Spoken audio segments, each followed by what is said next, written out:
You need some more speed records in this day and age. You need coverage. Coverage? Oh, you mean them little root weevils that crawl around popping off cameras in your face?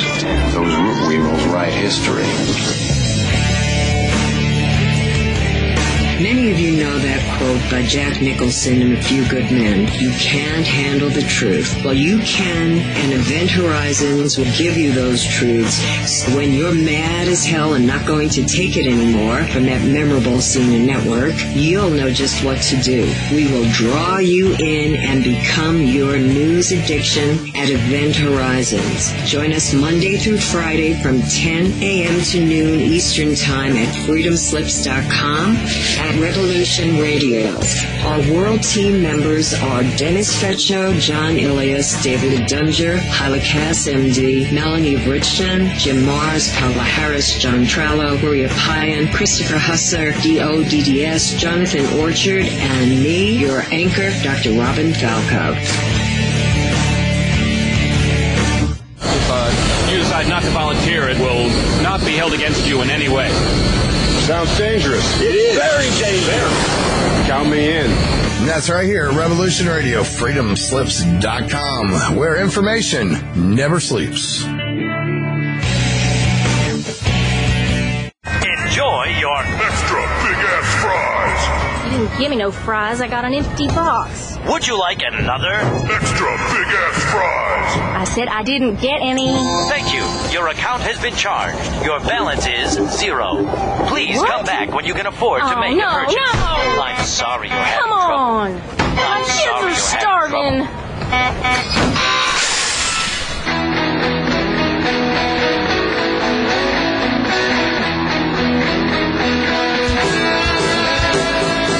Thank you for tuning in to Revolution Radio.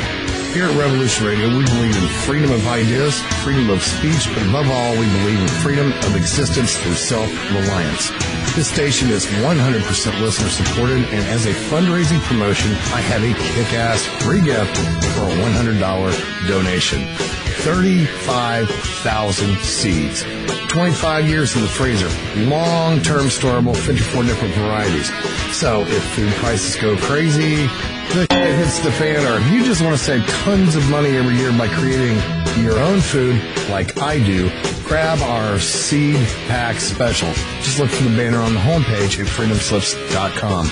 Don't be a statistic. Don't be part of the problem. Be part of the solution. We need, as humans, to start taking care of ourselves and not depending on the megacorps to provide unhealthy, nasty food. Included in this package is also a DVD with 900 survival and off-grid living documents and the offline home canning how to do everything website all on the DVD. So when you're growing all that food, you know how to can it, store it, preserve it, etc. with all these documents. So thank you for tuning in to Revolution Radio at freedomslips.com. I hope that you will pick up this package and start learning to be free. Revolution Radio, freedomslips.com, where information never sleeps and freedom is one seed that needs to be planted.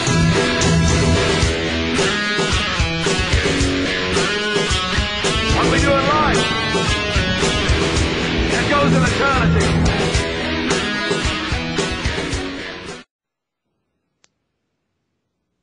Hello, good evening, good day, everyone. My name is Joe Kiernan. Welcome to Researchers on a Mission Radio. As always, co-hosting this evening is our good friend Dave Stinnett. How are you tonight, Dave? Hey, good evening, Joe. How are we doing tonight? Doing really good. The weather's been good. Spring is almost in the air down here in the south, but then I hear there's another polar vortex moving in. Yeah, we got more coming this week. You know, the weather this winter, no matter where you are here in the States, is really becoming like a sporting event. It's really incredible what it's doing. It's really, I think we're going to have a really wet spring. I think there's a lot of areas getting too much snow, and if we get a quick melt, ooh, man, it's going to get ugly. I was up at my mountain cabin checking on things this weekend, so I don't mind the runoff. That means the trout season's going to be good up there. So right on. It's always a good thing to come out of it. Well, you know, folks, there's been a lot of discussion over the last few years, and it's still a hot topic even the last few weeks. It's in regards to a lot of early American discoveries here, or I should say discoveries of civilizations in early Americas. And it's always very debatable because it always seems researchers are very, very reserved to commit to discoveries on putting anything pre-Columbian for some reason. It's almost projects science doesn't even want to get involved in. And we've learned that from Professor Ruggieri that's been on the program, how difficult it is. And he was one of the gentlemen speaking and teaching us all in regards to the Clovis civilizations that were approximately 10,500 BC-ish. We see them arrive because of he taught us the art of the arrow point making and how we were able to see a decline in the technology. And it was as if we were finer craftsmen at 10,000 BC than we were at 4,000 BC. And there's a lot of things that came out of all of this. One of the things that we'll touch on in great detail is the skulls that have come out of the Americas, the elongated skulls, and not the thick-skulled Northern Americans that you see a lot today. The elongated skulls, and several of them are quite profound. Each particular group and variation of the elongated skulls do all have separate characteristics that are individual to that particular area. We do know certain cultures from even Mayan and Northern American cultures and some Asian cultures were using boards and other apparatus for the first few years of their lives to shape the head. And to be honest with you, I've heard many descriptions on what the purpose of this was, or the intentions, religious, or whatever the belief structure was, but there always seems to be a lot of embellishment in there because I personally feel we really just don't know. Honestly, what would it take for you to strap a board to your own head, but to convince other people of doing the same thing? It's got to be something going on. You know, you're really going to have to compel me to strap a board to my head and do that. So, Dave, you know, I'm going to bring you in on this here because I'm going to try to stay even here because, as you know, let's say with the most recent, and if I'm pronouncing this correctly, it's the Paracas, right? Paracas elongated, Paracas? Paracas, yeah. Paracas. So we got the Paracas elongated skulls, which are a long debated topic from the Peru area, and it was in the Inca boundaries, if I'm not mistaken, and they have very irregular elongated skulls that are different than everything else, and they've recently been going under DNA analysis, and it looks like some preliminaries came in on this, and a few people have spoken on this, as you know, even on the other programs here on the station. I've heard the discussions on it, and it's really debatable, and they want to believe, they're reaching for it, or people don't want to hear it at all. But we're talking mitochondrial DNA in this one, aren't we, Dave? I thought that they were using mitochondrial DNA, which to me is, I really can't argue with that. We use it for every other kind of forensic analysis. We use it in all investigations. It holds true in court. So the skulls went in for complete analysis to see if they could particularly bring out the genetic lines and see where it fits in the family tree, and see if they could get some answers for the different irregularities of the thickness of the skulls, because there was also There's also discussion related to the thickness of the bone, the density, and the fusion of the plates on the skull. We also have, let's see here, it was, sorry folks, I think we're in and out here. Dave and I are trying to stay here with you folks, and we're discussing the bone structures on the elongated skulls, the DNA that just had come back in. This was mitochondrial DNA that was being taken. Wasn't it not, Dave? Yes, it was. But just to segue into this, Joe, I did want to give a shout out. L.A. Marzulli and his producer Rick Shaw at the Phoenix, Arizona UFO conference, where the Congress this past week won Best Picture and Viewer's Choice for his Watcher 7 series, which has some of this elongated skull stuff in it.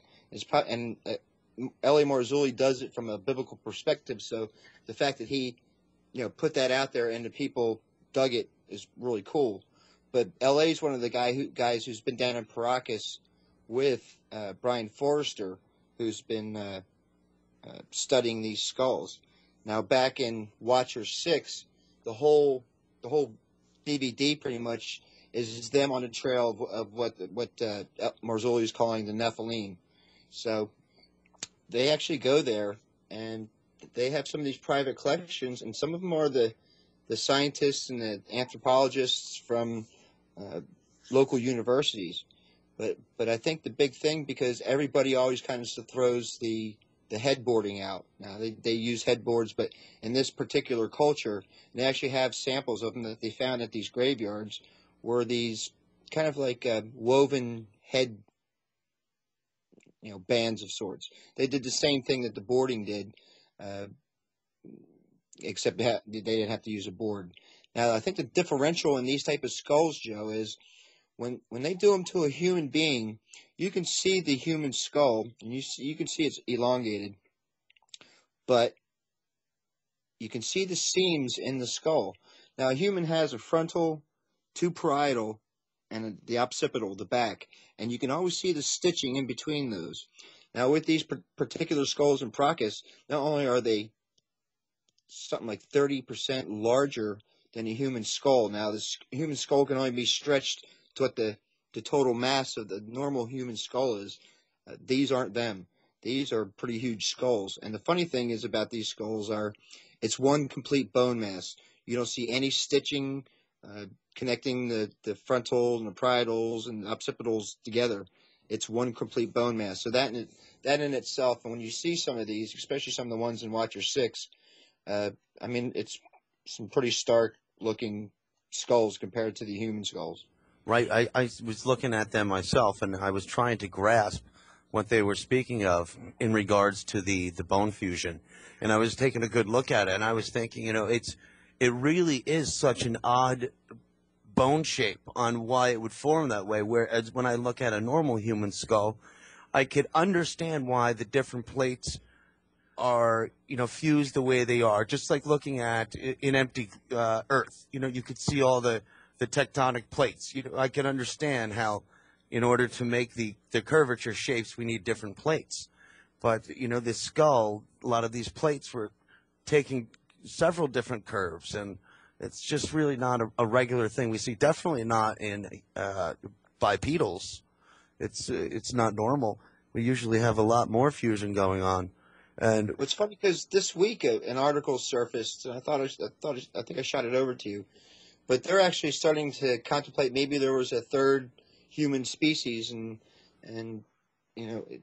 maybe Neanderthal, Homo sapien, and there was something else roaming around, which doesn't seem terribly far-fetched to me. Well, I agree with you, but we're still having so much debate on the ones that we're already trying to convince people of. Well, the funny thing is if we go back to like the history of the giants, and most of that we're going to find, Old Testament, maybe some of the Indias and stuff like that. But if you have to go by those accounts, whatever these tall creatures were, and in modern day, I mean, I don't know if you're familiar with Steve Quayle. Mm-hmm. Yeah. Yeah, Steve Quayle does, giant books and stuff like that, and his books are loaded with modern day giants, and they're all hitting about 9 foot and change. So I mean, those are tall, but in the ancient texts, some of the descriptions are they were as tall as the cedars of Lebanon.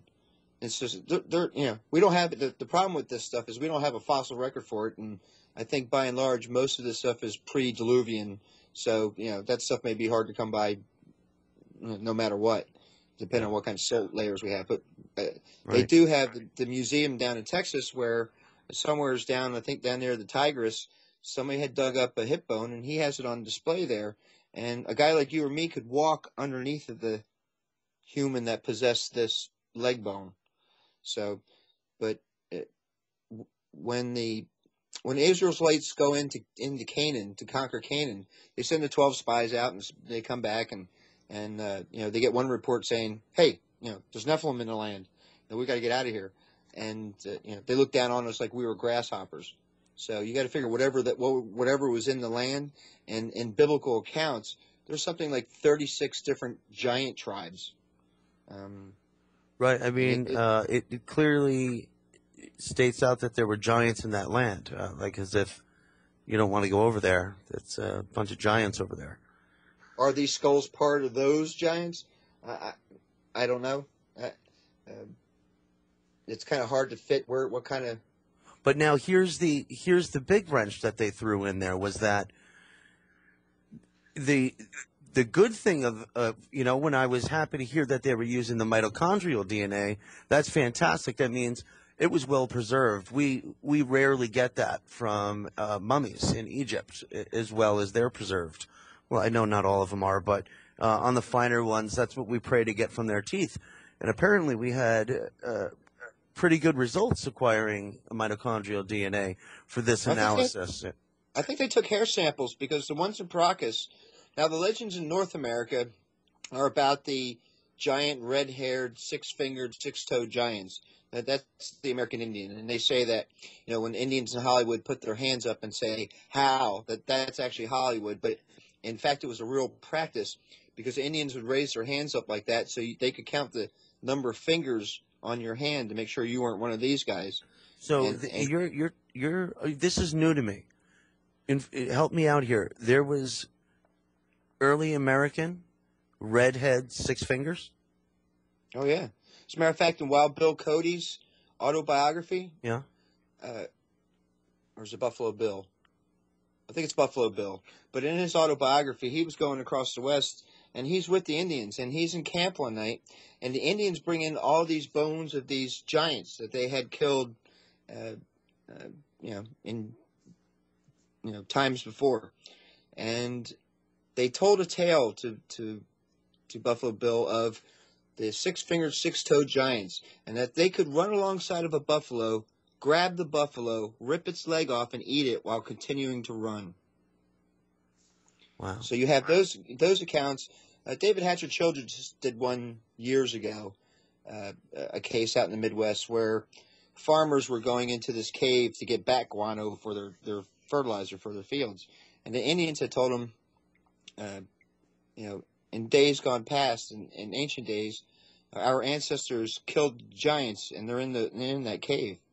And as they were digging out the bat guano, they came across these bones. And supposedly they waited for the giants to go in there and build a fire in front of the cave and smoked them out or smoked them in or something. But the giants never left the cave, and supposedly they found these bones. Now you get accounts of the Smithsonian. They roll in, they grab the stuff, and basically you never see it again. And there's quite a few newspaper clippings and actual tracking where you can track the person from the Smithsonian who's going to the location, and that stuff is scooped up and nobody sees it again. You really have me intrigued with. I'm unfamiliar with the redhead. So this was North American. I've heard touches on it. And it's always with a lost Indian tribe or another. But it's a lot of lost tribes seem to be in the Americas somehow. But how come or am I not seeing Native Americans that could possibly resemble this red hair? Yeah, I mean, Native Americans, most, even the Mexican. I guess a dark black, black and deep red, right? Yeah, it is. Yeah. But you could see those. I mean, you could see it on the Paracas skulls for yourself. I mean, You're right. You're absolutely right about it. When I think back that far, you're absolutely right. And I think, unfortunately, a lot of the great portion of the Native Americans were gone by the turn of the 20th century. So I'm thinking visually of many black and white photos. But there's a prevailing theory right now, or there is a theory. I'm not sure if it's prevailing or not. But some people think that that when the Israelites were conquering Canaan, that they were having a pretty good go at it, and they were clearing out the land, at a pretty good clip. Some people think that maybe whatever this race was, and these could be the same guys that helped, build some of those monolithic, buildings that we see, highly advanced. If you have guys that are sitting, 20 feet tall, they could probably handle some pretty serious weight. Now, people say, "Oh, that's crazy, 20-foot tall people, blah blah blah." But there was actually a scientist down in Texas. You may be familiar with them, Joe. They found footprints alongside of a dinosaur footprint in a bed down there. That's right. One of the creek beds. And so they ended up flipping up an entire section of it to see if they could see the continuation. And sure enough, they were there. Right. So, if I'm not mistaken, I believe the gentleman, it was more than a footprint. I think he had a trail. Like there was something like a dozen or more footsteps in a row. Like you could see where this guy had walked right through there, and so had other things. That shouldn't have been there. One of them shouldn't have been there. The interesting part of his research I'm assuming he's a Christian Scientist. I think he's on that Charlton Heston's Mysterious Origins of Man video. But he builds a chamber, Joe, and it's a chamber to simulate the exact style of like atmosphere that was around at that time, or supposedly around at that time. And it's the oxygen. You're getting purity. me going here. Yeah, it's the oxygen purity. It's the whole thing, and whatever they grew inside there, like little goldfish or I'll tell you, I'm very familiar with this. He was trying to duplicate an atmosphere that was supposedly we had 10,000 years ago or more. And what he came up with was right now we have 13% oxygen, where if we had 21% oxygen and twice the atmospheric pressure, we would be in this ideal, the Earth would be at an ideal climate, pretty much globally. And it would be basically subtropical everywhere. And the argument with that was we can't be at twice the pressure because it would be like being on top of a mountain where you could barely breathe, but it would be that pressure, yes, but with the adequate amount of oxygen. And what this gentleman, the scientist, had discovered was when he applied it to, he built a little biodome and an aquarium to suit. And these piranhas that he put in there were only supposed to grow to about 9 inches. And in 2 years' time, they were 2.5 feet long. And and he did the same with tomato plants. And in 2 years, the tomato plant was putting out 15,000 tomatoes. So this tomato plant was a tree. But with the theories, these were examples for the theory that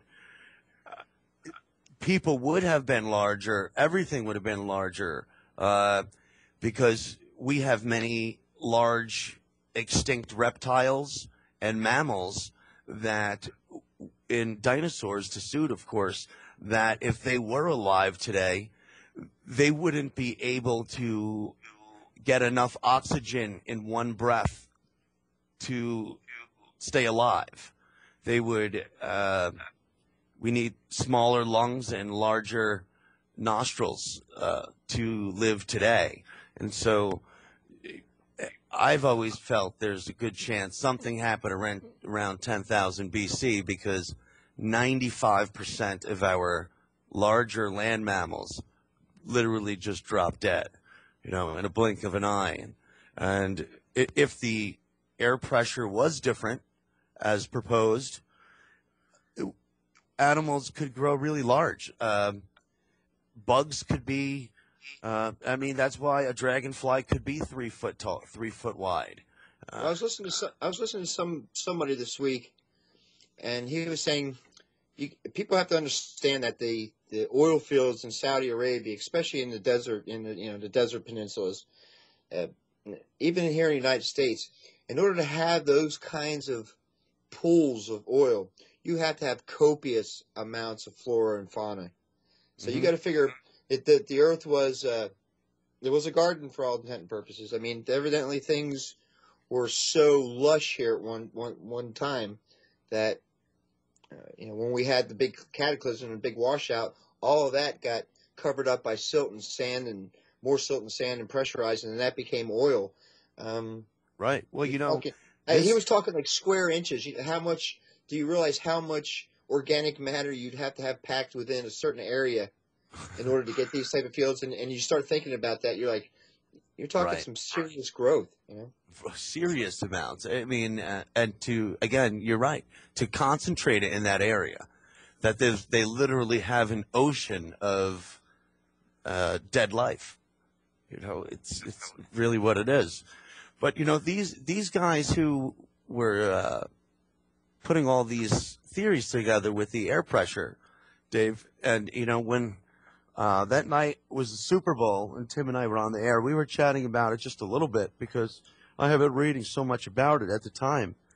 And the guy who was putting this forth, how this came about was he was one of the leading doctors to push forth with rehabbing patients inside an atmospheric chamber, in a hyperbaric chamber, like almost like the iron lung.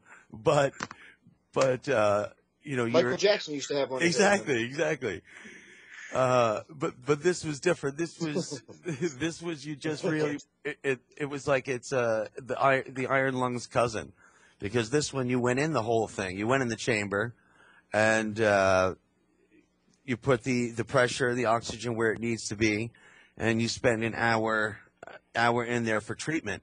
And as it turns out, it works pretty good, because under that pressure, it squeezes your oxygen molecules so small that the white blood cells, which are very tiny now too, are able to get into little tiny areas of your body that it normally can't reach.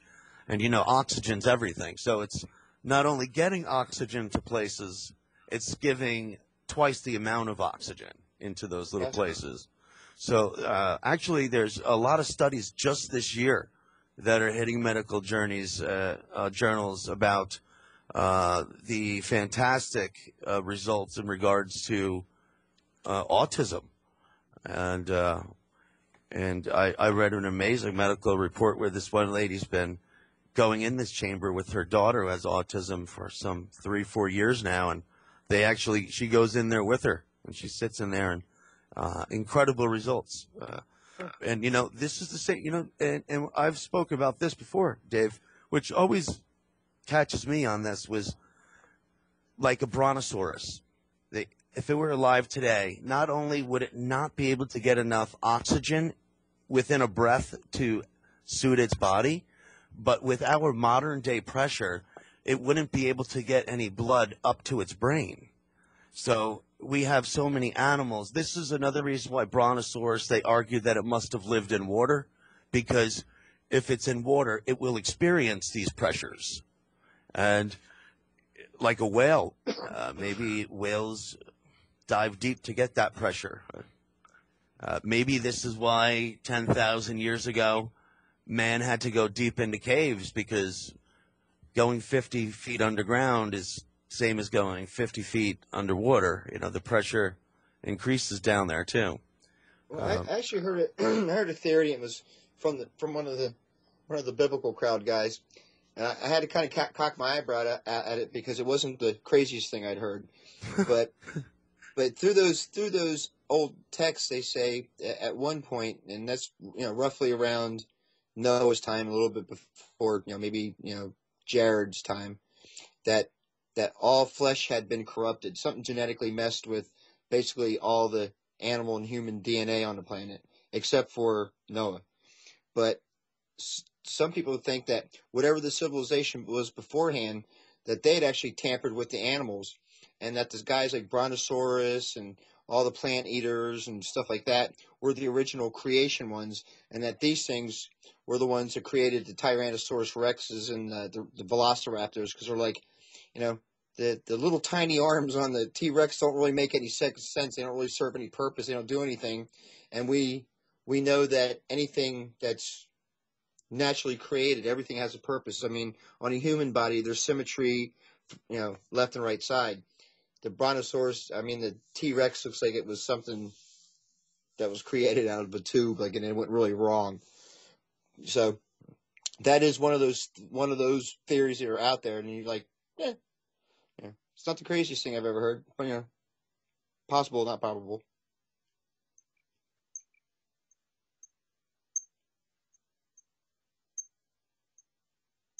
We're still on, Joe. Yeah, am I here? All right. Yeah. I'm in and out, I think, Dave. But the other things with these skulls are, and you're going to run into this, and I'm sure you came across articles on it. They had the big Bigfoot testing out west, and someone had given them some hair. They're asking people to send in hair samples, and one of them came up, and they couldn't. It wasn't on the database. The same thing with these Paracas skulls when they're doing the DNA on this type of stuff. Is you're going to run into conflicts, and it's fully understandable, and as far as I'm concerned, but you don't know who the labs are, if they're reliable labs, how many labs are doing the tests, so you have a cross section on the results, stuff like that. But somebody was commenting about Akhenaten. I mean, you see the pictures of Akhenaten, and he has that head.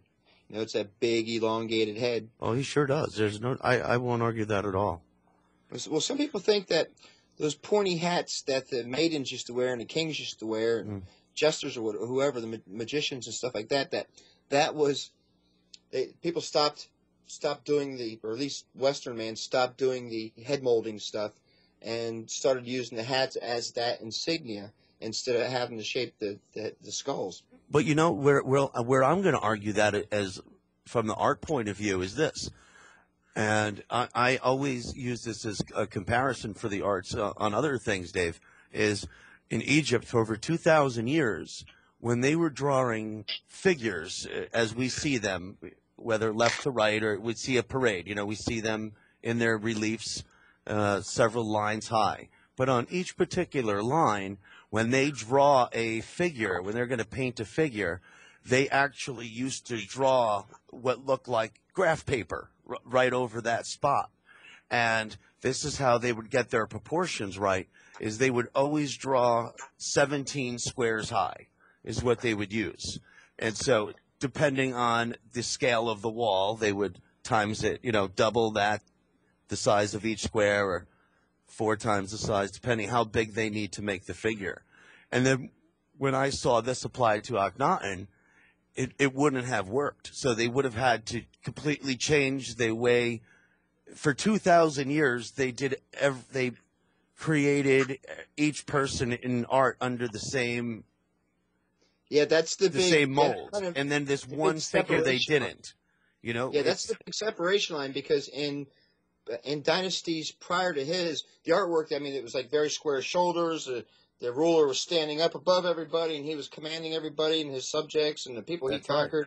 But Akhenaten, he's lounging around in the chair playing with his kids, and his belly sticking out. I mean, it's a total departure from what they had done previously. Right. It's more like expression than it is. Everything else is a depiction in Egypt. And I always say, Egypt, their art is beautiful, yes, but imagine for 2,000 years, not a thing changed. Every time they're going to paint something new, it was the same way it was for the last 2,000 years. And it is beautiful, but in them to only have this one change, so they would have had to change their proportions, which was how they use scale, to ensure everything would come out the way it was supposed to. So to make these changes for the king and his family, and to do it irregularly, it's not like they were enhancements, right? Where every other king, they do the broad shoulders, a nice triangular, the shoulders down to the stomach area. Not so much with him. He was kind of gave him a big belly too, I think, if I'm not mistaken. Well, you run into stuff like Og, the king of Bashan. Now, they said he had a steel bed. And his steel bed was something like 15 cubits or 13 cubits long. But one, it'd be highly unusual in that point in time for anybody to have a steel bed. Right. I mean, and that's an antiquity. Well, I think a cubit was 1.5 feet or so. He was pretty good size. But there's a story when the Romans came into Jerusalem basically to conquer it, that they had the bones of the Nephilim on display, and that one of the priests took one of the generals into the area and showed him some of these bones, and some of these bones were huge. They're saying, I mean, huge. Yeah. And they basically said to the Romans, don't get feeling all good about yourself, because in our day, when we were listening to what we're the Lord, we're doing what we're supposed to be doing, we were defeating enemies like this. So don't get yourself all huffy and puffy. If we decided to change our ways and start paying attention again, you could have a problem. So so that's in the record books. I mean, those bones were on display. So what happened to those bones? And right. I'm feeling that the Romans got a hold of them, and for all we know, they could be down in the Vatican cellar for all we know. And we have David, and Goliath was a giant. Goliath's brother was a giant. Yeah, well, that's the funny story about that tale. Everybody kind of seems to gloss over, is that when David goes to go after Goliath, he goes down to the river, the stream, and he picks up 5 smooth stones, because Goliath has 4 other brothers, and he evidently felt confident in what was going on, that David picked up 5 stones, and he figured, all right, I'm going to have to fight them all. And evidently he didn't have to, but the Philistines are one of those giant tribes. Yeah. In regards to, I sent you something I was hoping you'd see, but when we were talking about in regards to have a giant, right, with these atmospheric pressures, when these scientists were talking about it, what really had me intrigued, Dave, was I had heard these things mentioned before. And when I heard this doctor applying it to medical treatments, he used something that I remember hearing years ago. And he said, this is why, to get more oxygen in your blood, this is why a lot of bicyclists and other professional athletes will train at high altitudes, and they'll perform better at low. And this used to be so frequent that in the 80s, here in the United States, the American Bicycle Association for the professional bicyclists, they banned what they used to do is the athletes used to train at high altitudes and take blood from themselves and inject it back into themselves at a low altitude for like a burst of oxygen into the blood. So they were really using their own blood as an enhancement, if you will. That's bizarre. Yeah. And so I said, that's really good. And that's what this doctor was talking about. And he said, if the atmosphere pressure was, as this gentleman was suggesting, just, 8, really, instead of 13% oxygen in our atmosphere being 21, and they pulled this from old samples of little air bubbles trapped in ice and in amber.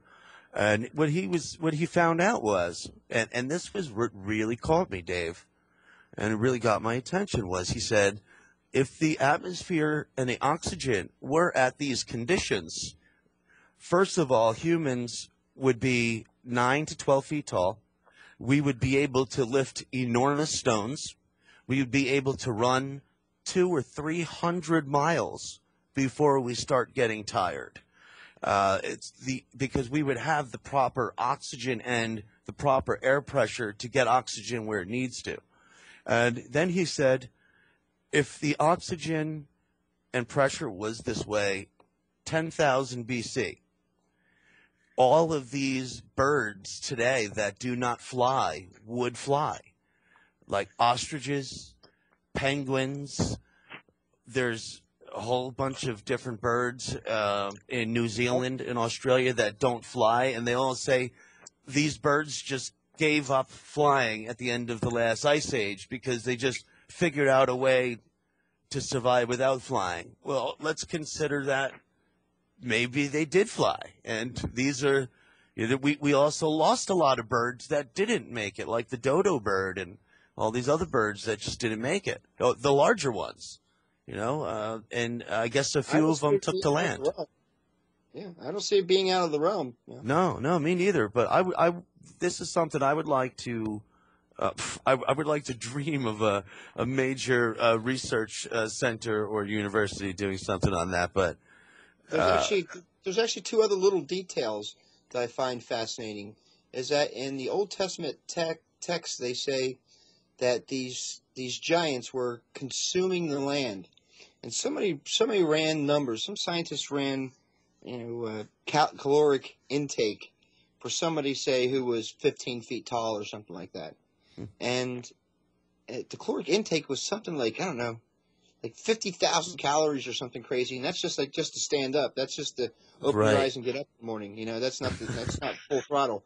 So you figure if there's any time in the Earth's history that this would be possible and be sustainable to a certain extent, would be that time. Because if things were growing that lush and there was that kind of flora and fauna and stuff, it would be the only way you'd be able to support guys who are taking in that kind of caloric intake. Exactly. And, these kinds of theories would also help understand how larger stones could be lifted. Because by proportion, we would be able to not just lift a larger stone, but a stone of greater density. We also have to remember, by a proportion of the atmosphere being different, these stones would, if we weren't larger, I think what I'm trying to say was, if it were just the way I am right now, in those atmospheric conditions, I would be able to lift a much heavier stone. So being much larger would only enhance that greatly. Somebody was throwing like the Baalbek stones, or like, imagine that big square stone they have put out there, just massive. And they're like, you get some of these 15-footers out there, and you get enough of them guys underneath that thing. They're like, that doesn't come out. That doesn't. It seems reasonable. It does seem reasonable, is right. Yeah. Because a lot of these stones, like you just mentioned, it was almost as if they didn't care the size of the stone. It was at the point if they could find a single stone that big, because if there's any kind of fracture in it at all, it won't last. So they knew it. So it was, these guys were just, where did you find such a perfect stone so large with no fractures in it? And decide to move it. I think, as usual, we run into the archaeology end of things, and I've gotten like every archaeology periodical for ever, it seems like, and you don't run it. I mean, let's face it, the mainstream guys aren't gonna be putting giant bones out there. But the thing is that we don't really have a lot of evidence, and you can go through old newspaper clippings and you get the skeptics and and I can understand it to a certain extent, where they say, some of the newspapers in those days were like competing who had the wildest story type thing, so they could sell newspapers. And there's an awful lot of these giant stories. I mean, tons of these giant stories in North America. And they dug them up in Ohio. They dug them out in Washington State. Everywhere they're digging up these, 9, 10 footers. And for some reason, this stuff disappears. Now, the problem is that, and that goes, it's a multidiscipline problem, is once one of these little building blocks that, they've been feeding us for all of our lives comes out of whack, the history has to be rewritten. And then you run into a whole plethora of stuff, because you figure if in antiquity, if mankind was, 15 feet tall, and then we started getting down to 9 feet, and all of a sudden we're down to 5 feet. It's not like the evolution model kind of is going out the door a little bit, because we're not evolving in something bigger and better. We're less on a Is it possible we're still on the decline? Maybe the atmosphere, maybe let's just say pressure alone in the atmosphere. Maybe pressure's just been going down through the years. I mean, we've really only been measuring it for 100 years. Well, I was reading a white paper a couple of weeks ago, and I was discussing it with George Hansen, and he had read the same paper, and basically it was saying that our DNA is actually degrading. It's literally degrading. Now, if people are familiar with the theory of entropy, it just basically says that everything it's kind of like a Big Bang moment. It's somewhere in between the biblical creation and the Big Bang, but it happened uniformly across everywhere. And what they noticed is that in the universe, the heat isn't hotter in areas, like the further away they are, you figure it would be a colder area because it's had it's been out in space longer and it's cooling. What they found was everything is cooling all at the same rate. But entropy basically says once something isn't being cared for and watched over and intended by something or someone, that it all starts to break down. And that fits right in there, because I see it on a week to week basis with atmosphere pressure, because if I have a system of high pressure over me, I know I'm going to have good weather. I know I'm not going to see any rain, and I have a good chance of seeing nice clear skies. But if the pressure just changes a little bit, I could see rain. It's the lower it goes, and then if the pressure really drops, well, where I live, I look for hurricanes, but if I'm inland, tornadoes. The worse, the lower the pressure, the worse it gets, but the higher pressure, the better it looks. It's funny, Joe, the inner workings and the symbiotic relationships that, when you start really delving into the small stuff, I guess you kind of put it, and I'll go at it with people in the UFO groups, because I'm not one of the guys who are in the alien groups necessarily. Yeah, I believe something's going on. No, I don't believe it's from outer space. But you run into these arguments where people don't really realize that this whole thing that we call Earth, this whole trip here, you move the axis of the Earth 1 degree one way, 1 degree another way, and it's done. The balances between our atmospheres and the life on the planet, the entire, how the solar system's laid out, where everything is orbiting how it's orbiting. Things are so specific that... Well, you nailed it again, man, because this guy said that most likely, whatever it was, an impact, these scientists came up with an impact or some sort of change, solar, whatever you want to say, with this atmospheric pressure and the oxygen conditions, we would have had a nice subtropical climate globally. And the reason for this, he referred it to a lot like the redwood forest on the coast of California, where those trees are fed by the morning dew, the mist that's in the air. Because he said at these air conditions, at these pressures of the atmosphere, it really wouldn't rain. You would just have proper moisture in adequate amount. I come across somebody this week who said the same thing. They're talking about basically exactly that, Joe. It was a worldwide garden. Like it was lush everywhere. Right, and you know what? To before the break, I want to throw this in here, Dave. In the same note, this gentleman also said, look at all of our oldest trees, like the sequoias, the redwoods. They're enormous, but right now they're at their maximum. They cannot grow higher. But we know from their fossilized records, there still going back just 10, 20,000 years. These trees were much larger, but under our atmospheric pressure conditions today, they cannot grow any larger. Everything's maxed out right now. I think the largest tree out there, the oldest tree out there, they actually call it Methuselah, and it's somewhere around, was it 4,000 years old? Yeah. Mm-hmm. So you're thinking that some people think that there's the lineage between the Diluvian and antediluvian times, because it seems that as far back as we get to the fossil record, at least for stuff that's still around, the oldest we get is somewhere around that 4,000 period, which a lot of people think that syncs up with the global flood.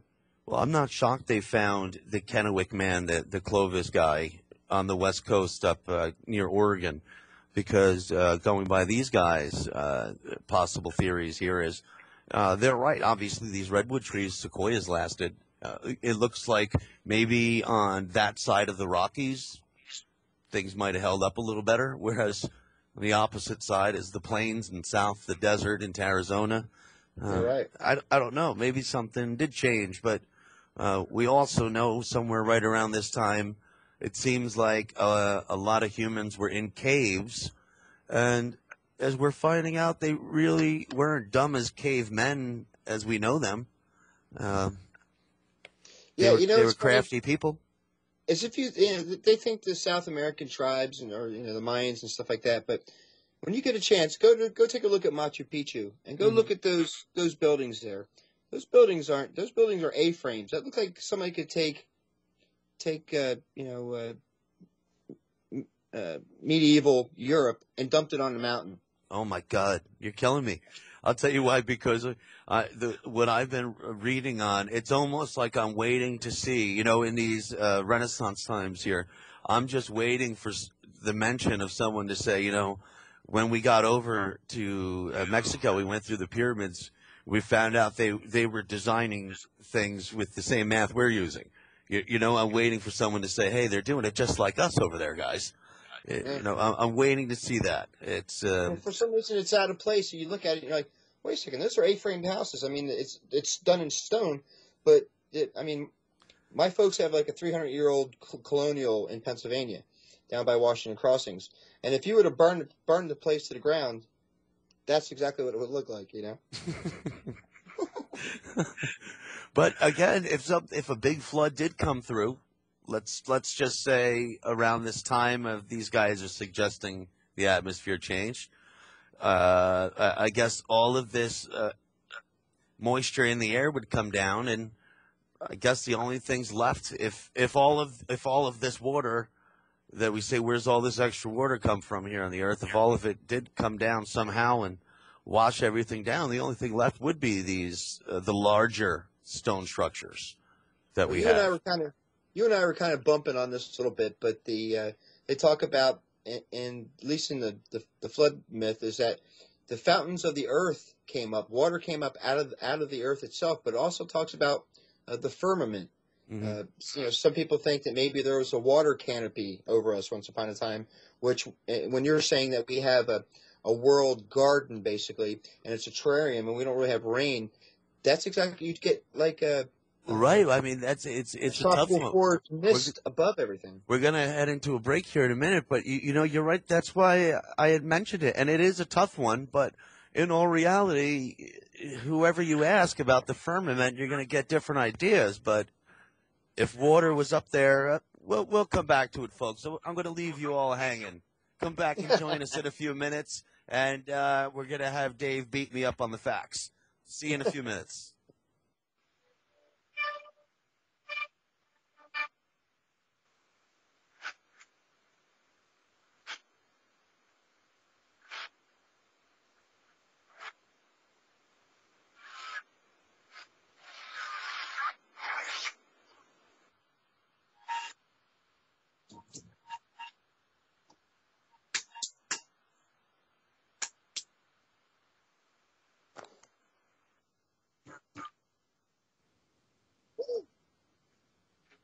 Welcome back, everyone, to Researchers on a Mission Radio. My name's Joe Kiernan.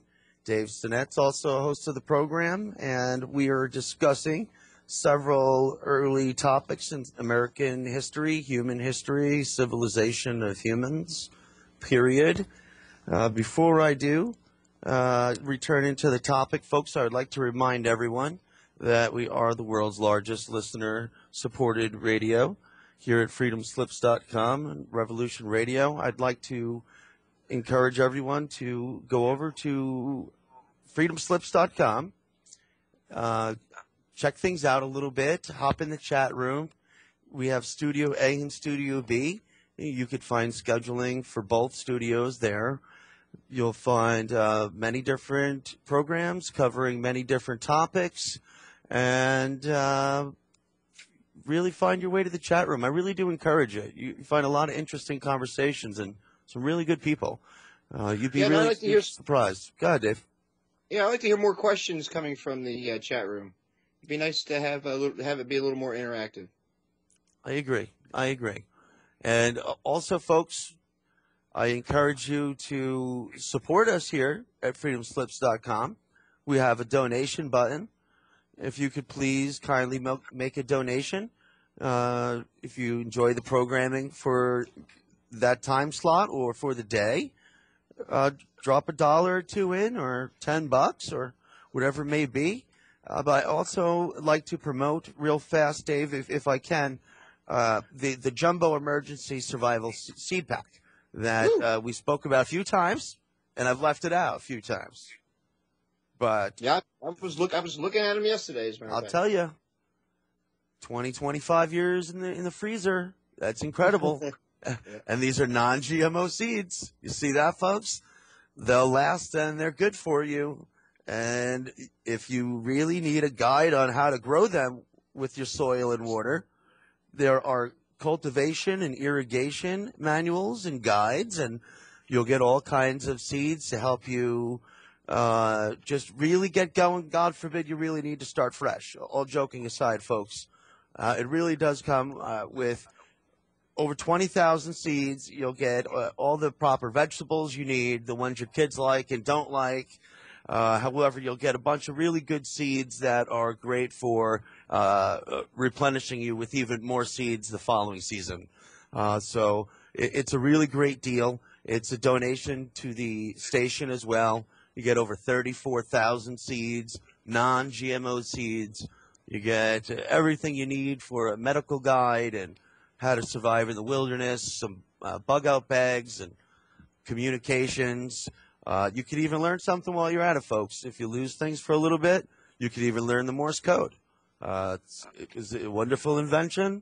However, it's something I'm not really looking forward to bringing back. But it's good to know that we can do it. It really is good to know. So there is hope. There is hope, and it's through a donation, and you might even save your butt, folks. It really, really might. It really, truly might. Boy Scout manuals in there, too. Can't go wrong there, buddy. So Dave, I was dancing on taboo topics between extraterrestrial skulls in the sense that we have humanoid skulls now with genetically, we don't know where it fits in the evolutionary chain, but most importantly, we find that it wouldn't be able to mate with any of the known branches of the tree, which is really was confusing. And that brought us into how we have different people and where they've all come from. We know there used to be large people. That's like where we were. The big hang-up some of the UFO community doesn't realize is that just getting stuff to breed with our own stuff on our planet, like you couldn't get a dog to breed with a cat, and now you're talking that some visitors from another planet are going to roll in and they're abducting us and using us for genetic stuff, to help their dying race, is highly unlikely.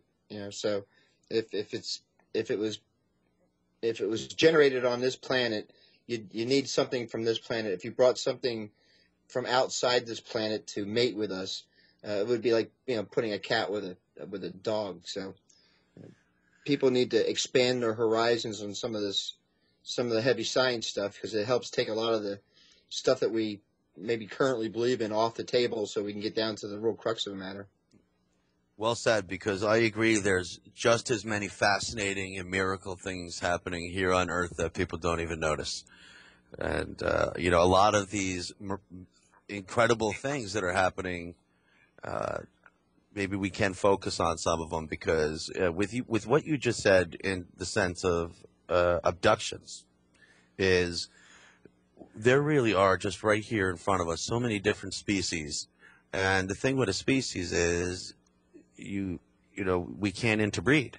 We have different amounts of chromosomes and different sets. It doesn't always necessarily matter the amount of chromosomes, but you're right. We can't, without real serious genetic alterations, there's no interbreeding between any of us. It's not possible. No, I mean, everything was created to work in this specific environment. Everything that's here is here because it works within this environment. So if you bring something from without this, from outside of this environment, whether it's extraterrestrial or interdimensional, there's a lot of hang up with that type of stuff, and you'd have to do it down to a DNA level, which you wouldn't be creating different humans, but that's where I think Marzoli's going with this is the Nephilim in those old texts, although they were described as the mighty men, the men of renown. Those giants or that race were the ones that the Greeks were calling the Titans. They were half god and half men, which is exactly the the description that the biblical narrative gives. The fallen ones came down and impregnated the females of the humans and produced this crazy stuff. There's also a line of thinking with that, Joe, is that they say if Greece was a very rational, science-based democracy. I mean, it was rational thinking. It was observational, all that stuff. So when you go to Rome, or when you go to Greece, and you see all these minotaurs and half man and half this, or half man, or half whatever, even in Egyptian times, the people question, and I think it's a good question, which is, why would a rational-based society be teaching their kids about fairy tales? It's a contradiction. Why would they be teaching them about half man and half gods and this, that, and the other? I think I can answer that honestly, as much as people don't really want to hear it. But honestly, I mean, a lot of this started with the church a long time ago, where they wrote the book per se. Well, to a certain extent, sometimes it just gets too far out. I think not so much modern times, but more recently. I think this is why we're just trying to refine a lot of this stuff. Well, we some of that stuff is lost through time, but I don't really place the church in this specific thing, at least not at this moment. That's cool. But no, I'm just saying that we tend to downplay the quote unquote myths that and what we find is a lot of those myths there's a grain of truth, if not more than a grain of truth. So there may have been a time when you had something going on here, and there were still remnants of this stuff floating around. You have some of these weird giants. You have half man, half beast type things roaming around. And if you listen to their stories, they sound pretty serious about it. And again, when you have that kind of seriousness about a certain subject, but you see the society isn't prone to fairy tales. Let's put it that way. You're correct. They were doing things in a very serious regimental fashion, and the stories that they wrote were, they did create stories then, but they were stories designed for improvement. Whereas I am with you here on this, that it's even pre-Greek in all the hieroglyphs. How do we have half man with an ibis head and half of this and half of that? It's bizarre. Actually, it really is. It is, and it is all the way back to the first pharaoh, and before, and we had the first the bull king before the first dynasty was the Minos, King Minos, and he's the half bull guy. And what's interesting about this character here is in ancient Egypt, this is in Saqqara, Dave, that we had spoken about one time before that. This guy apparently lived a very long time, but he lived in these tunnels. There's almost 100 miles of these tunnels under the city of Saqqara. This is where those large tombs of the bulls are. Those giant sarcophagi, and these things are enormous, and some of the finest stonework in all of Egypt, if I might add. This brings Egypt to their genealogy, their timeline, their pharaoh list, their king list, and it corresponds with our book of Numbers in the Bible. If we go back to Noah, and we got Noah living approximately 900 years, and besides a few like Enoch, who went up with God for a while, from Adam on down, every generation doesn't live as long as the one before, as if something's happening where we start at everyone's living 900 years, and then it goes down to 850, 800, on down Even to then, Abraham, where it's 120. even then, I was going to say, even then it was fluctuating. It was, it was 600 years, 700, 800, 900 years. But I guess after the flood, the command from the big guy was, nobody lives longer than 120 years after this. That's right. And I wanted to kind of bring this part into it, and I'll tell a story and won't name names, but this whole genetics thing seems to kind of come back and biting us on the ass off and on, over whatever this research. And you get, Bud Hopkins and David Jacobs and those guys, and they're talking about, alien, hybrids and stuff like that. And I don't think most of us buy that narrative at this point in the game, because it just doesn't fly. But there's a very famous case right now, and I'm good friends with both of the people. Now, I was having a meeting with them, and they know that I have all the information on their specific case, and I'll throw them stuff, and they need some ammunition from time to time. But what happened is they wanted to know what I was working on, what some of my present stuff was, my present research. And I was giving them the biblical descriptive of what I was going through, which was, when you go through those texts with Noah, it's not because of sin that everything gets washed away. It's because whatever these things are, they've contaminated the human genome, the animal genome, and the food grains genome. And I said, basically, if you roll that to 2014, we've just had the first GMO babies. We've just had, we've been doing it with the animals for a long time, and 70% of our grain stock in the United States is GMO.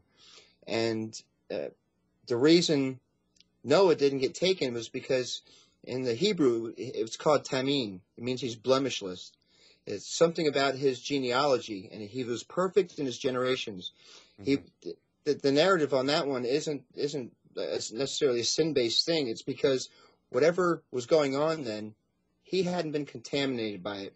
And at this point in the game, these guys had gone, the guys I was telling this to had gone haywire. And I was talking to one of them recently, and that was, and when that case, when that case finally gets brought out, Joe and I have a conversation on air about that. But again, this genetics thing seems to play some sort of role in that as well. Right. So it seems to be a reoccurring thing from antiquity. It seems like there's always something or someone messing with the genetics of the whole operation, and then basically everything. But I see where people have a hard time with that, because we say, "How is it possible? We're just learning that now." Right? Because we're just learning it now, but we have so many doubts in it. But we did the Atlantis talk and stuff like that, Joe, and you still get those. There were some of these advanced civilizations in antiquity, and everybody talks about Atlantis or Lemuria or Mu or Nu or So Uh, Again, we have some of these myths. We have a tendency to shrug them off. There may be a grain of sand to it, or a grain of truth to it, but the thing is, we don't have any kind of physical proof. You'd figure that if they were doing stuff like that, we'd have some remnants of machines or something. But on the other hand, we have those blocks in South America, that have 12 different sides to it, and the stones around it fit it like a glove, where you can't get a credit card in, and they're huge, multi-megaton stones, and I don't think we could do that today. So somebody had something going on once upon a time. Right. It just the undertaking for such an irregular stone to make it work with another structure like a wall. It's a real pain in the butt. It would have been so much easier for them to just say, just make this thing a rectangle, please. Yeah, and apparently they seem to be a bit earthquake proof on top of it, because you get the Spanish come in, they build their churches on top of some of these these Mexican structures, and the earthquake will roll through. The church will be completely wiped out, but the walls that they built it on will be perfectly intact. So that's right. Somebody had some engineering gray matter working once upon a time as well. Well, just look at this area we're talking about along the Andes Mountains in South America, along Peru and Chile. They get rocked by earthquakes. They're the ones who have the 8.0s and the 9.0s along their coast, and these structures are 10,000 years old over there, in my opinion. Some of these structures are very old. Some of them they're placing, because if they do some of the star alignments, like at Tiwanaku, that they're saying 18 to 20 isn't out of the question. I wouldn't argue that. I really wouldn't. I really wouldn't, because like you're just saying right now, they're going to last in time. Ultimately, they have, and they still will. I mean, even in Egypt.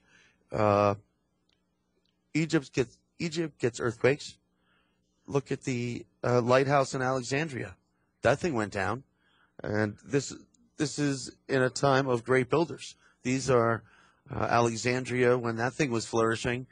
Rome was no longer flourishing. That's where all the learned people had been, and earthquake took that down, and probably a few When a others. lot of people talk about the Roman Empire falling, a lot of people don't understand either is that the eastern leg lasted 1,000 years longer than the western leg.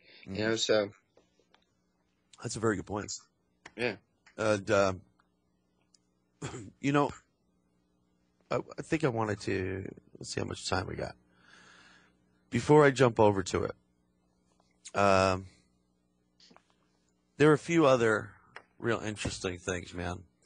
With the skulls I wanted to get into. It was, again, what is the deal with them having so much hair? Because these were just buried in the sands, were they not? As opposed to a tomb. Well, I'll put in a shameless plug and explain the situation all at the same time. Marzulli and his producer came here, and they interviewed me for Watcher 7, which is the movie that just won all the awards. Now, that has pretty much a lot of UFO, Illuminati, and yours truly, laying down his theories on stuff.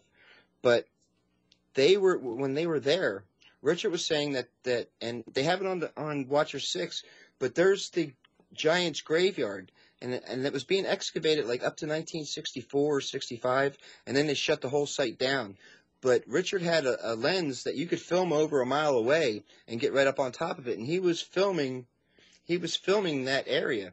Now, another part of that film, which was kind of funny, is this guy Juan Carlos, whatever, takes him to his own property that he owns, and it's a graveyard of these people. And LA's like, holy mackerel, well, how big is this? And the guy says, about 7 miles. He goes, but this is where we found the skulls. And right at that moment, you got to figure they're out in the middle of nowhere, Joe. At that moment, a government official rolls up and basically tells them they can't film. Now, Richard's filming camera looks like a big Nikon. So he was basically resting it on his chest and letting this guy, let the two guys go at it because Juan Carlos is going, oh, no, this is my property. You can't tell me what to do on my property.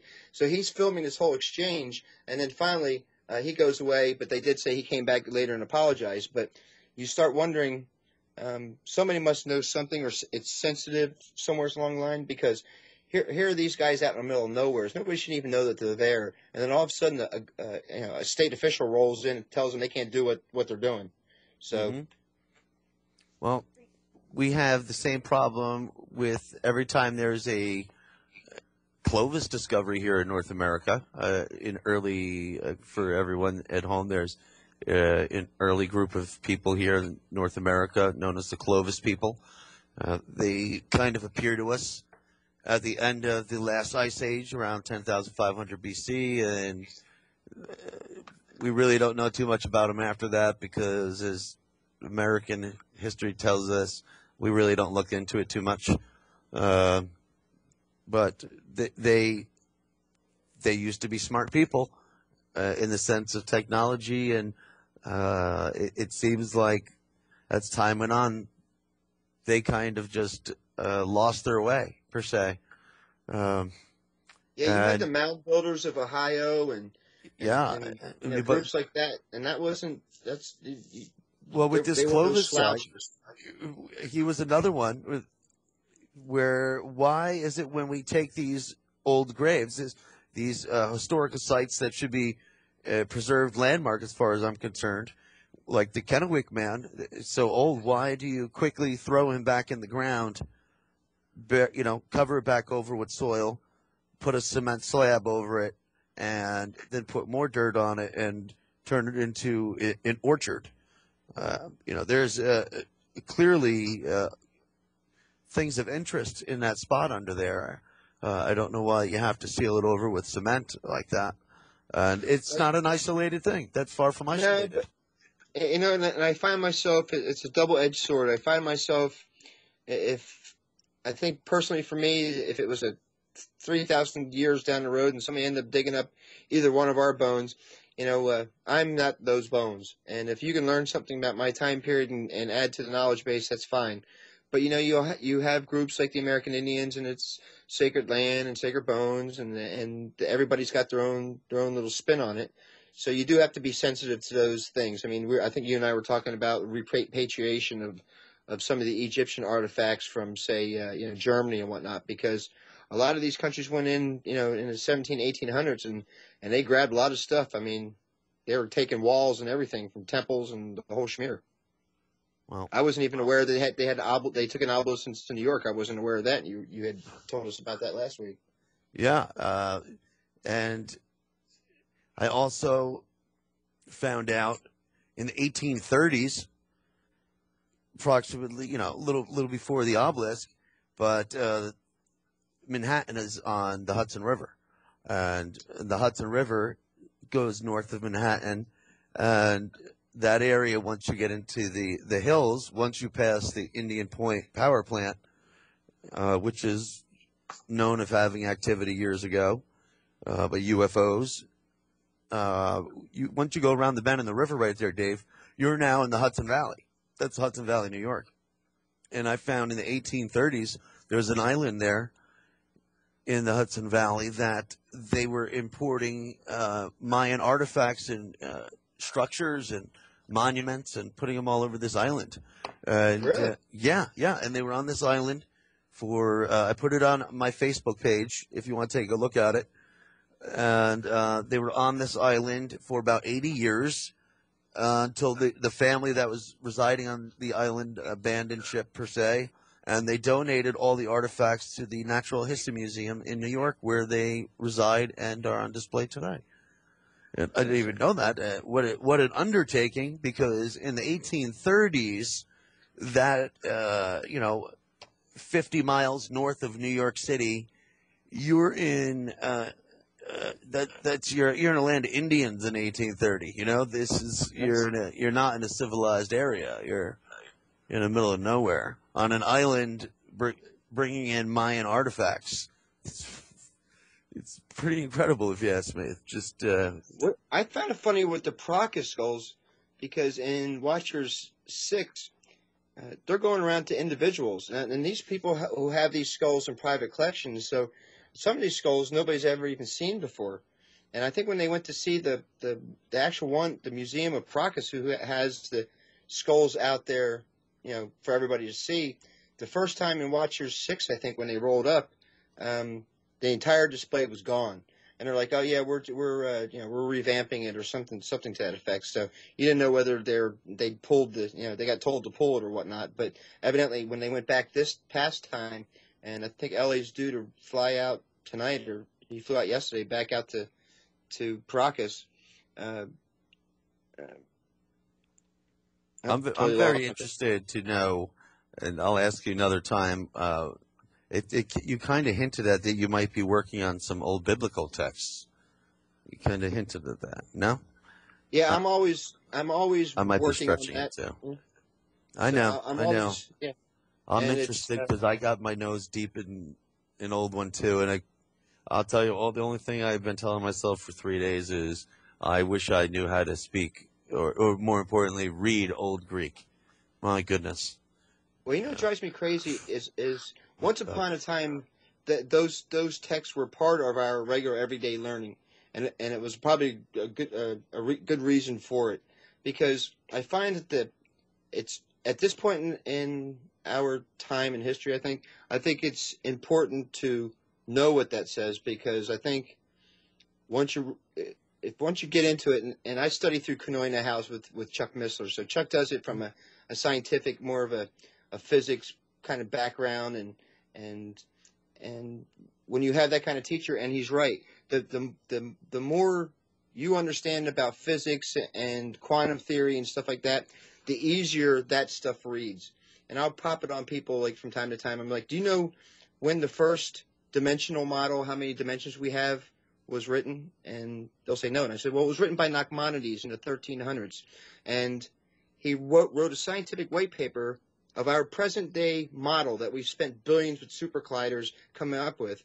And he did it just by reading Genesis. And people don't realize that the whole book is coded. And as long as once you start understanding what's going on and what's happening, a lot of things start falling together. That is part of the UFO thing. And I think, say, mid-90s, I was thinking to myself, there's something wrong here, because what you're seeing at conferences and what we're out here looking at in the field are two entirely different things. And I had started going through some of those old biblical texts and kind of doing it kind of half-heartedly, like a lot of the guys who lecture on it, pretty much, who don't really know what they're talking about. But once you start digging into that, and you have guys like Chuck Missler and science guys who have a grip on, these guys are code breakers. They're some of the original code writers for computers. I mean, they're information technologists, so they look for these type of things, and they started seeing a lot of things.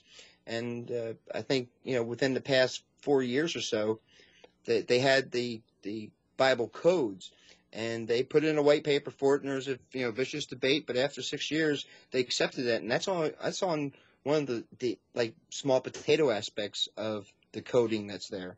So again, we're in antiquity. You have people who are writing a language, and the Greek and the Hebrew are similar in the sense is that you may only need 3 letters. 3 certain letters have multiple layers of what they can mean, and just by those 3 letters, you understand what's actually going on here. So you even have an advanced language that we don't even use anywhere remotely today.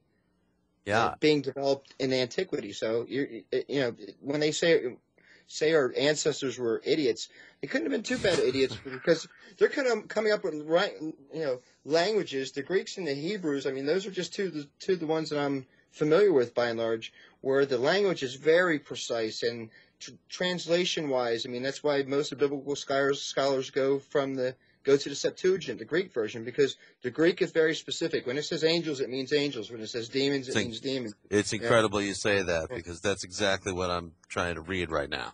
And it's, what I mean, and with the Septuagint and others. But, I was just reading something out of Alexandria, one of the few things that didn't go down with the library. And he was a Jewish scholar He was from a long line of Hebrew teachers living in Alexandria, and he himself did not.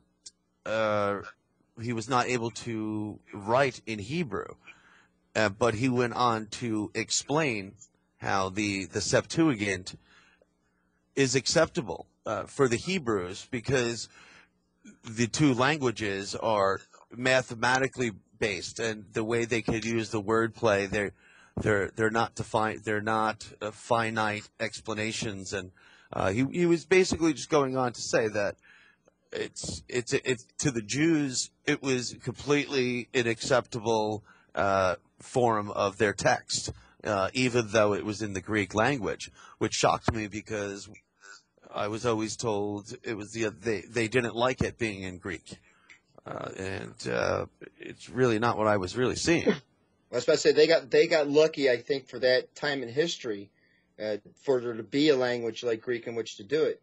But I mean, they had 70 Jewish scholars because, like you said, in those days Greek was the lingua franca. That's what you spoke. So they couldn't. Their Hebrew of that day was like Latin is to us now. Maybe it's used in religious ceremonies, but by and large, it's not used by the populace. But when you go to that, I mean, it's hard because the King James Bible International versions are good versions, but the Septuagint is really specific. There's a big difference between go forth and multiply and go forth and repopulate. I mean, there's subtleties to that.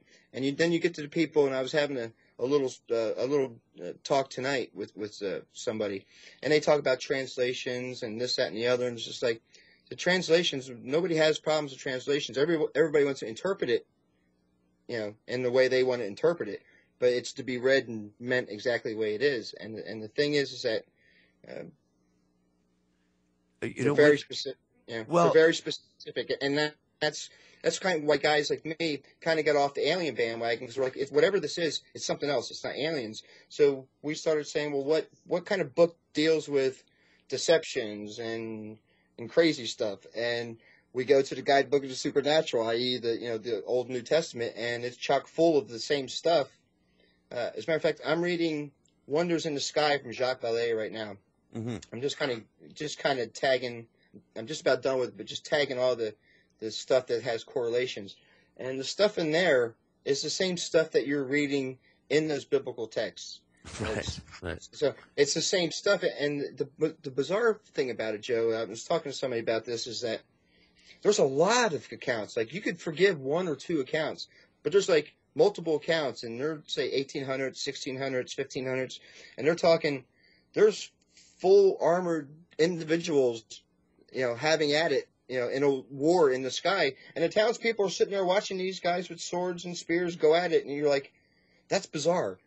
But then somewhere down the road, it'll be another country somewhere else, and they're saying the same stuff, and you're like, that's really bizarre. That's and then you start getting tens of those, and you're like, all right, well, what was going on then? Well, you're right. There was a Nuremberg side panel that came out in the 1450s, and there were pillars and crosses and many spheres of different colors in the sky.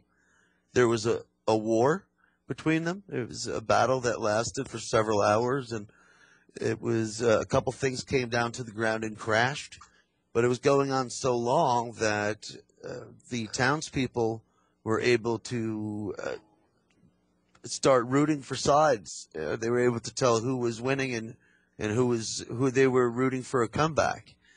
And the real pip on that one is, Joe, is that in that wood carving, you can see, I think it's the lower corner of the little of the field that they have scribed in there, but something, it looked like crashed, and it's smoldering there. And you're like, well, there's remnants on the ground. Somebody had to get a hold of that somewhere along the line. Yeah. Well, I'll tell you another thing that I have here right in front of me is by my guy here. Jurors mentioned in this, of course, because of the Nuremberg Chronicles that were written in 1493, which the Nuremberg Chronicles, Nuremberg being the center of the Holy Roman Empire then, this is when the printing press was new, so the Nuremberg Chronicles is more or less the history of the world at that moment. So they were trying to document everything that has happened to that point. And what had just happened was, I'll read it here. This is from the 1493 printing of the Nuremberg Chronicles. It says, reports have already been listed of various miraculous occurrences, of horrible apparitions seen, crowns, beams, yawnings of the earth, the blood red of the poles, blazing shields and other portents in the sky, milk raining from the sky, flesh and gore falling, mountains seen rushing together. There was the one day that there were 3 moons rising, and 3 suns had set. And in the most recent year, 1492, which is just the year prior to this printing, on the 7th day before the Ides of November, at noon, in the time of Emperor Frederick III, in his own land, an explosion occurred, and as it grew dark, there fell from the air a thunderbolt. Was an enormous stone-like with, it's weird, it came in the form of a delta, and it was, here it says this word for word, it's with the form of a delta. It was triangular with sharp corners, and it was hurled obliquely. And a lot of the neighboring towns felt it, and it really came to rest in a field.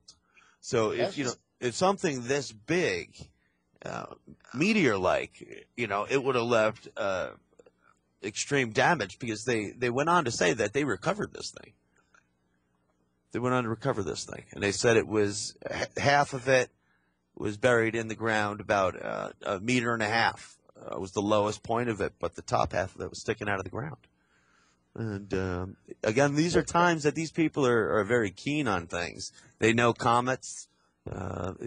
These people, as Dave said, are very advanced. This is a time when Nuremberg literally has a pocket watch that you could tell the time of day, daytime or nighttime, from your little pocket watch. And you didn't have to be Galileo to figure out how to use it. Everyone knew how to get around.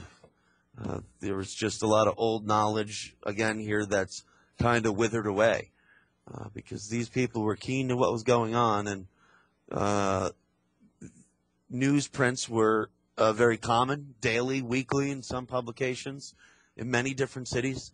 Some would print in one city and take that plate to the next city and print there. And I could assure you in the 1550s, when they print this Nuremberg side panel of this war in the sky, it was also printed in Switzerland and over the same battle, and it still stands in one of the museums in Switzerland. But this was a time where, if this was hogwash, this was borderline heresy at the time with the church. You certainly didn't want to have anything encouraging coming from the sky, right? They didn't want to. What is this? Are you suggesting something's coming for saving? This was a very, very tough time right here. So they didn't have freedom of press, I think, is what I'm trying to say. No, but I think once the illumination came a bit more, it was more science-based, so you didn't have to worry about the running into Inquisition, because there are those cases that are documented as well, where people run across whatever these flying things are or whatnot, and they tell somebody, and it all goes haywire. Next thing you know, you got the Inquisition at your door, putting a stretch to you. That's right. Well, you can't have people believing in other things at the time, and which always brings me to the writings, because this is a time also when, if people are somewhat, even borderline skeptical of printing something, everyone has a pen name when this printing press. All these early people, they're printing things under 3 or 4 different names, and I understand why. But a lot of these old texts are the ones I wish I knew how to read Old Greek for. Hey, Joe, I'm going to throw this out there just because I want to bounce it off you and see what your thoughts are. But I've been going over something for the last few months, and it turns out that in the 1800s, they were testing the speed of light, and they were using eclipses and stuff like that in which to do it. and the three different dates were, say, 10 years apart, but they had a means, plus and minus, and every time that they measured the speed of light, it was slowing down, and those numbers were outside the means. Now, I found out recently that it's been tested like 150 times, and indeed they're saying that the speed of light is slowing down. It isn't a constant. So they say in antiquity, the speed of light may have been, 1,000,000 times faster. Mm-hmm. What would that mean? Well, boy, that would really change a lot, wouldn't it? Right? I mean, just in physics alone. Something would have to change. Maybe the perception would be different. But I find it, again, we get back into the entropy thing, and everything's kind of winding down. And now we start to find out, and I'm not sure how much pushback there is to that theory, but they seem to have done it enough times, and the precision to do it is there right now. So, well, I know it also fits where they feel at the very edges of our known universe that it's slowing down as well. It's still expanding, but not as rapid as last time checked. And I think that's been basically proven, and that was the same thing. They thought it was speeding up and moving out, and it turns out it's slowing down. So, I was watching somebody else talk about the spiral galaxies, and they're showing all the spiral galaxies, the ones farther out and the ones closer in, and they're like, the ones further out, the spirals should be spread out. But it's, I think, mathematically from the quantum physics is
You're listening to Revolution Radio at freedomslips.com. We'll be right back after this message.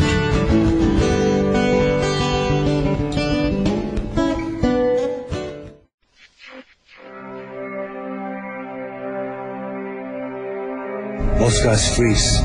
That's your cerebral cortex looking for an answer it doesn't have. See? Even your brain knows you're screwed. Your body's filling with adrenaline right now, whether you know it or not.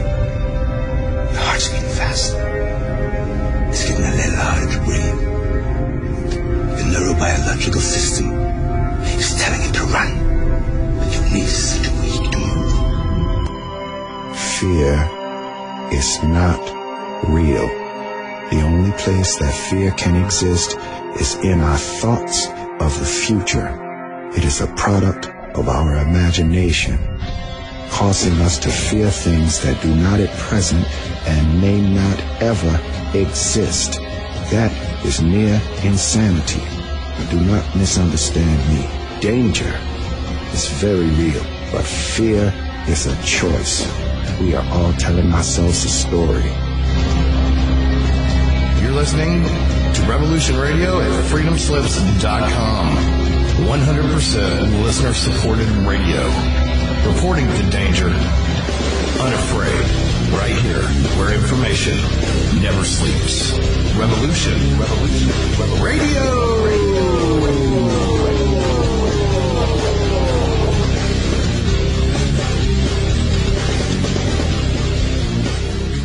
Enjoy your extra big-ass fries. You didn't give me no fries. I got an empty box. Would you like another extra big-ass fries? I said I didn't get any. Thank you. Your account has been charged. Your balance is 0. Please come back when you can afford to make a purchase. No. I'm sorry you're having Come trouble. on. My kids are starving.